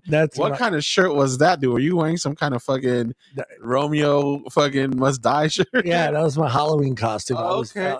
I was dressed as Elton John. Okay, you didn't go as Nick Cage, bro. No. That's the perfect time. Yeah, that guy looks familiar. That's my best friend. One of my best friends, Yasser. Okay. Yeah. No, I was always. I tried to. Yeah, I don't ever see you like you got a collared shirt on, dude. There you go. That one's you. Just like, damn, you look like someone I used to hang out with. That's so crazy, dude. Yeah, convertible. Yeah. Like so. Yeah. See that's my. I always tried to. Here's. Oh, you got a Volcom shirt on. You skater. Yeah, and this is me right here. That's in Italy. Damn. Yeah. No, I mean, John's. That's me singing karaoke, bro. Man. Dude, you hella reminded me of someone I used to. And my cousin Joe. Dude. Oh shit! Shout out cousin Joe. Cousin Joe. Shout out to Joe, my wingman. See? Heck yeah, my wingman. Hell yeah. Yeah. So I don't think my look has changed much. Oh, there's no. You don't need to see me with no shirt on there. Yeah, that's when I first started Facebook. I was like, I gotta post a picture with no shirt on. Thirst trap from this guy, but I was buff. Look, he said he wasn't gonna show. I was buff. Fucking 2 seconds ago. I was ripped. I was ripped. Man. I want that body back, dude. I mean, were you like a Vegas? I ran a lot. Hold on, let's go back to that one. You guys look toasted. You and that guy definitely look toasted. Yeah, I'm toasted as fuck, and I'm burnt. Dude, I drove all the way to Vegas with the top down. No shirt on. I completely burned myself. That's my cousin Joe and his brother Robert. Okay. Yeah. But yeah, I got burnt. Yeah, and there's me and my two brothers. Okay. Yeah. Yeah, man. See, your parents raised you guys. Yeah, I guess they did a good job. I stayed out of trouble. I stayed out of trouble. Dude, dude, that right there, crime car entire. Yeah. No, seriously, do you feel like you're going to change a little bit your style? And Art brings up a good thing because it comes down not just to comfort, but what you can still put on. Because now you're not as flexible as you used to be. So trying to put on those pants may be a little more difficult than normal. Dude. That's why A, slip-on Vans, B, tied Vans. Shoes tied already. Yeah, I made fun of my dad because he went to the slip-ons with no strings tied, and I thought to myself, God, am I going to get there? Yeah. And I started thinking, it's like I was already there because I always bought this, the old school. I never had the shoelaces on my Vans. It was always the slip-ons for a long time. I bought those before I started buying the lace ones, the old school. Yeah. So it's already there, dude. Yeah. That's another thing too that we talked about before with just like, people dressing a certain way when they go out in public now. Yeah. I think we lost, or some people like they lost that whole like I have to care about what another person thinks. Right. Yeah. You should never have to care about what another person thinks of you. Like, so I mean, like I said, as long as you're not wearing anything too revealing, but I said before, like, the double standards, a guy can't walk around with his shirt off, but a girl could, female could walk around with, a bathing suit top or, like a sports bra, which I'm not hating on, like wear what you wear, but it's, I'm with it. Wear it as long as you're not, like I said, naked. Oh, good. That's not live. I thought maybe I was showing that off live. This guy, man.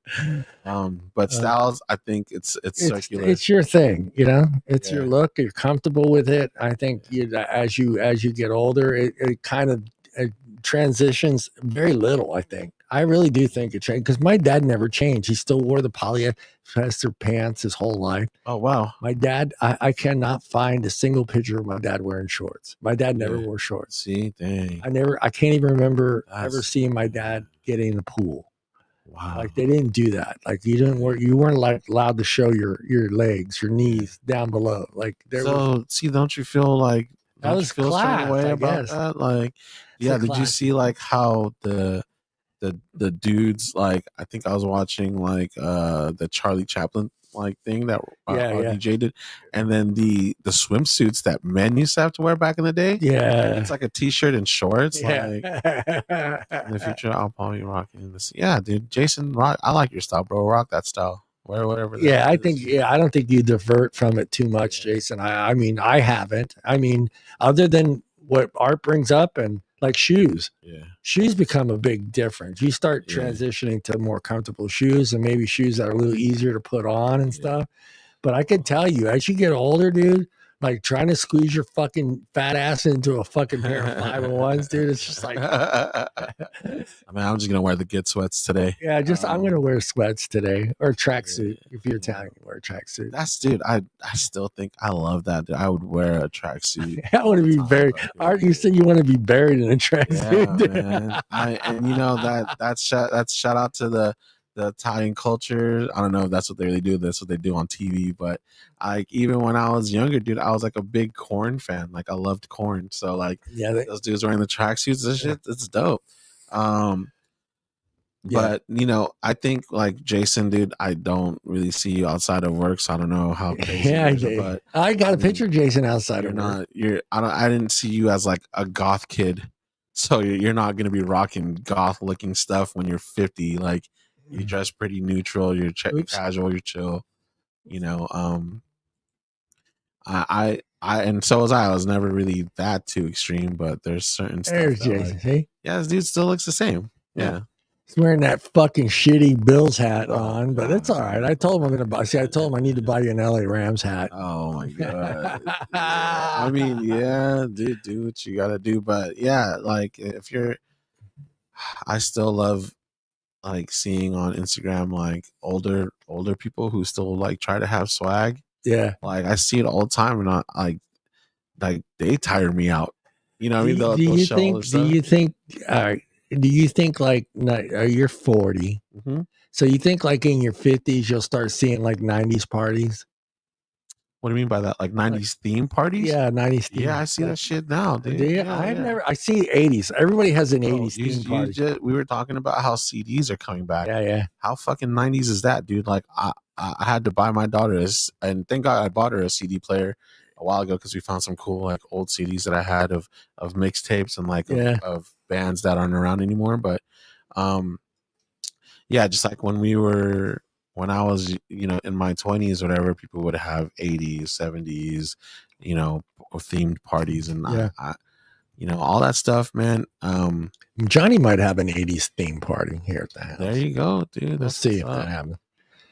Yeah, see, like I'm because I missed that era of records. Yeah, like I don't want to relive CDs. I'm collecting records now, you know, and yeah, I think 90s is definitely having a huge comeback. You know, I've been seeing, I don't know if it's fake, but someone was saying like possibly bringing Married with Children back. But and a cartoon animated show. Yeah, that'd be great. Yeah, like F is for Family or whatever. Yeah. That thing. Like, dude, like, and they're all in. I heard that they were all in. I was thinking like, that'd be tough for Christina Applegate because with the MS and stuff and not being able to walk, it'd be kind of weird. But if it's animated, that's perfect. Yeah, she can still do the voiceover and man, and you know, Christina Applegate in a cartoon. But that's my point, man. The 90s is definitely coming back, and I'm gonna trip out when, you know, because if you really think about it, like the early 2000s, that's getting close to 20 years from now. 2005 my daughter was born, so that's 20 years, dude. Like it's amazing to see what's gonna happen. And then you're gonna get eventually here someday is get a new generation into what grandpa was into. I know you're not looking forward to that day. Actually, I am, man. It's not that I want it to be soon. I just look forward into like hopefully living that long. Hell yeah. Seeing that stuff. Do you want it? What do they have a name in Filipino for grandpa? Yeah, I don't want to be called that. What is it?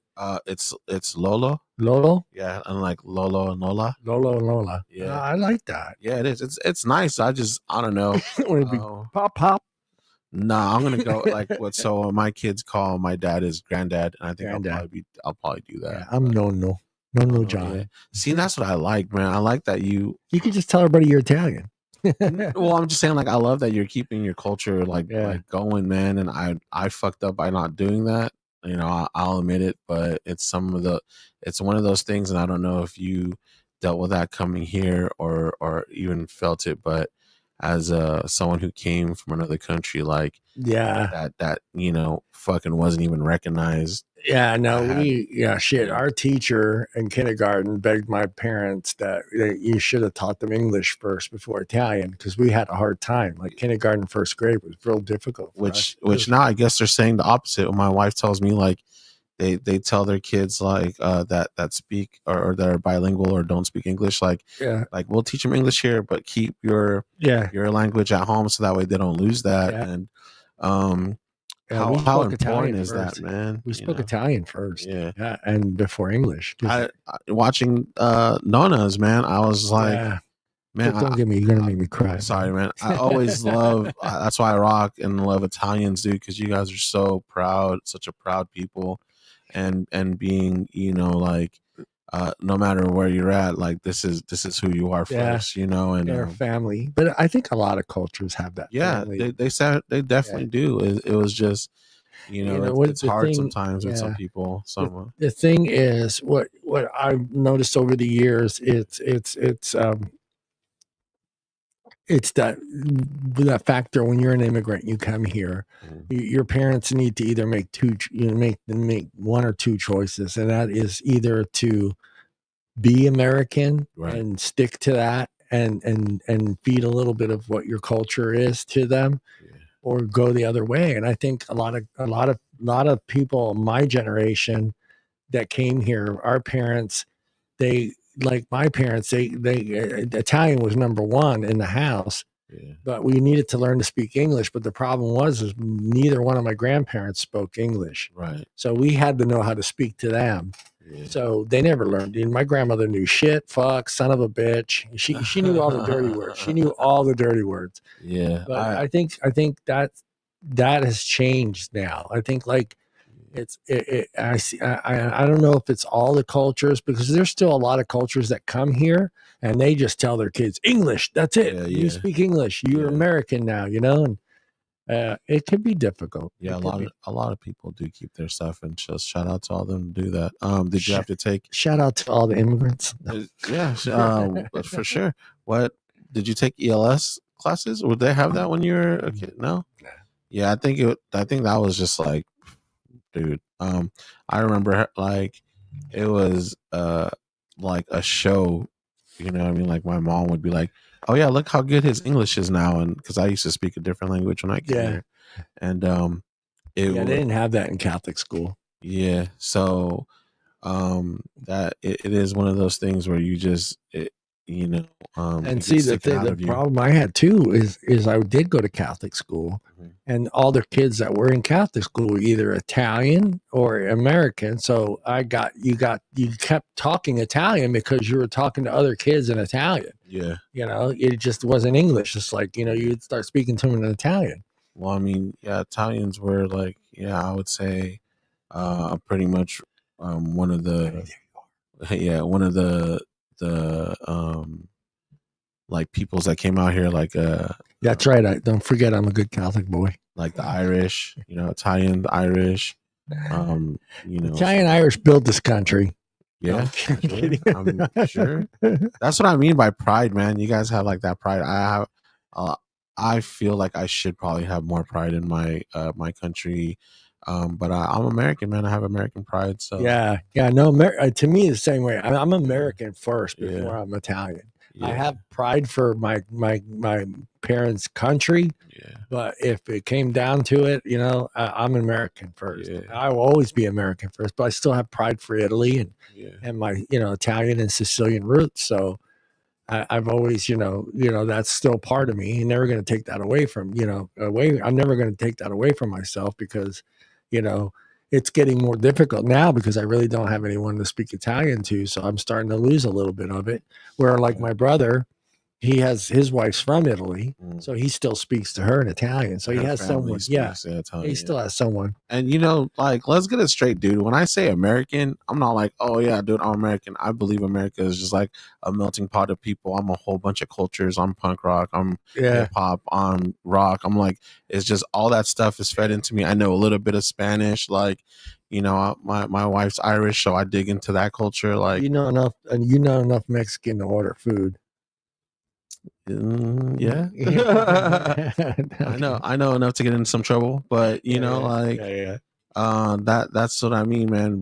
You're absolutely right. We're just like we're a melting pot of all cultures, and that's why when I say like I'm American, I'm proud of that shit. Like we are everything, dude. Like we are not just. Well, pretty soon there won't be like anymore. Everybody's just going to be mixed up for partisan. Yeah. I'm half Italian. I'm quarter Italian, quarter Spanish. Exactly, and that's why you're just Filipino. Like I'm American, because that kind of some people have an attitude about it of what they think America is, but like let's get it straight. Like that's what it really is like we're a melting pot of people. Yeah. all our cultures. Johnny loves like he eats Taco Bell every day that I see. Eat Taco Bell. He's like, you know, Bertha's my Taco Bell woman. He's all about, you know, all those other cultures. Like, you know, shout out. I don't know if she's still out there, but shout out to my boo, my Taco Bell insider. Yeah, oh yeah, who introduced me to the bean and beef burrito. Didn't know they did that until Bertha got it for me. Uno quesadilla, por favor. Yeah, and then see, like, I don't know. Even when you said that, I know it was Spanish, but it sounded Italian. Yeah, it's Latin. It's just a different version of Latin. Man. It's just, you know, Spanish and Italian is just a version of Latin. And then Mexican is a little bit of Spanish and a little bit of Native American. So that's why I think there's a little bit of difference between the way people say certain words in Spain and the way they say it in Mexico. There you go. I think Mexico, well, people don't realize too, you know, if you start going down that rabbit hole of like what Mexico is, the culture, if you were to do a DNA test of a lot of Mexican people in Mexico, you will start finding that there are a multi-verse group of people. There's German descent there. There's Irish descent. There's Spanish descent there. German's huge. I don't know how many people realize how much German they are. I didn't know in that. Mexico, because a lot of Germans went there. They went to New Mexico and Texas, and then kind of went out in that direction. A lot of those earlier cowboys, if you think about it, a lot of the earlier cowboys were Irish people and German people. They went to where they could grow wheat and make beer and stuff. So wow, so there's a lot of that. That's why it's very seldom do you see like a redheaded Mexican person. But there's a lot of them that are out there. And you go to Mexico, there's a lot of Mexicans with red hair, and that's like you're like, huh? How's that possible? And that's just that Irish descent. That's so fucking cool, man. Yeah. Shout out to who? Oh, Artie, we are done. We're done. It was nice talking to you, John. Yeah, man. I'm glad we did this without Mr. Sharp. We miss you, though, Mr. Sharp. We miss you, Bobby Schmurder. Shout out to Bobby Boogie, right? Bobby Boogie. Boogie. We miss Bobby Boogie. Miss you, dude. Like, I think Bobby Boogie would have got you to sing today, though. I'm not gonna lie, you probably could have. He probably could. But I think that howler head got me singing last time. Yeah, I might make the margarita a little bit. I put 2 shots in there. Okay, cool. Thank you. But yeah, that I mean, if you guys haven't checked it out, check out episode 2. Yeah, 3? Yeah, maybe I can't remember if it was 2 or 3. We were on one on that one, and I think I even sang with Bob. To be honest, did sing. He did. Yeah. So I sang, and I know I'm going to hate it. I'm going to regret it tonight when I go to work because I no regards. No regret. No regret. Yeah. What did you learn today, Johnny? Oh, yeah, you're going to hit me with my own thing. Yeah. Oh, shit. I know you learned some stuff today. I did. I learned a lot of stuff today.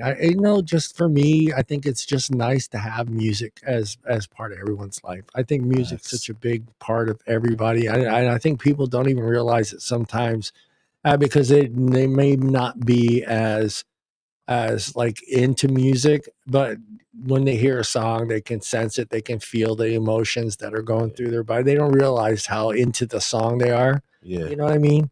And music. I love music. I mean, I go to bed sleeping to music. So sometimes I just fall and sleep in that living room and I turn it up and Brandon's like, please, Uncle John. I keep forgetting his room is on the other side of those speakers. Oh shit, dude! Yeah, shout out Brandon, dude. Sorry for shout out to Brandon. Uncle John listens to some wild stuff. Oh, John, yeah. And now he hates it. I got my CDs back. So. Oh shit, he's gonna be listening to a lot of Creed and Nickelback. Yeah, Rockstar. Yeah. Oh, but yeah, I think I learned. I think that's like a big thing. I think people need to I don't know. It's just like being a fan of a band. I think that I don't know if that's kind of changed in this new generation because there's so much music out there and there's so many different artists and everyone's kind of jumping around, from artist to artist. But it's not like, I don't think it's like, maybe it is, but I don't think it's like it was like in the 80s where you had that was your band. That was, it didn't matter what they put out. Even if the song sucked, that was your band. There's a lot of Kiss fans that feel that way.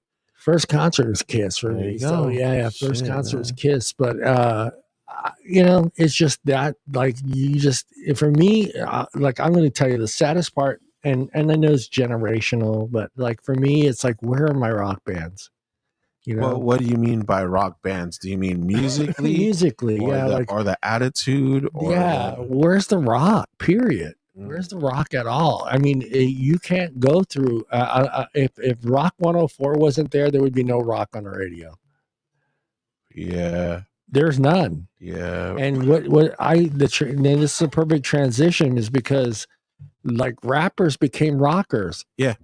And it was just like that lifestyle that the rockers had in the 80s and 90s, where they're, fucking up hotel rooms and buying cars and homes and having half-dressed women in their videos. Yeah. That transitioned to rap, and rap's like they just ate that up, and then rock got clean.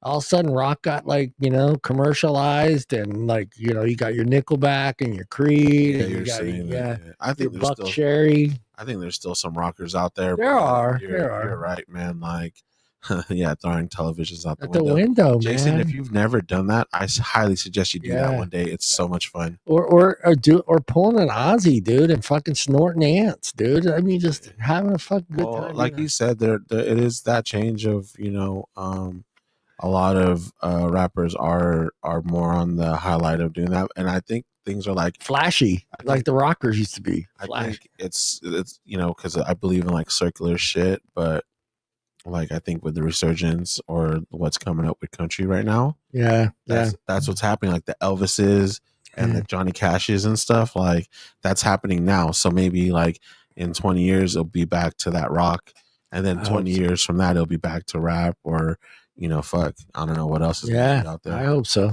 Fucking jazz needs to come back, dude. Jazz needs to come back. When this show's over, I'm gonna have Art listen to some jazz on my system, and I'll bring him on.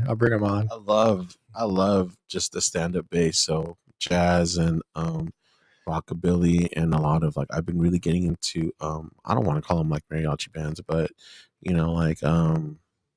Spanish rock bands. Oh, Spanish rock bands. Yeah. Because I'm into like rockabilly, psychobilly stuff, and they like, damn, there's like so they sing a lot of 80s and 90s stuff too. Do they? Yeah. Because they love AC/DC, they love Metallica, they love that shit. Yeah. All right, we are out of here. Art, look into the camera. Oh yes. And say goodbye. Bye, y'all. Have a good one. Thank you for watching. All right, Jason, put on that crime gear stuff.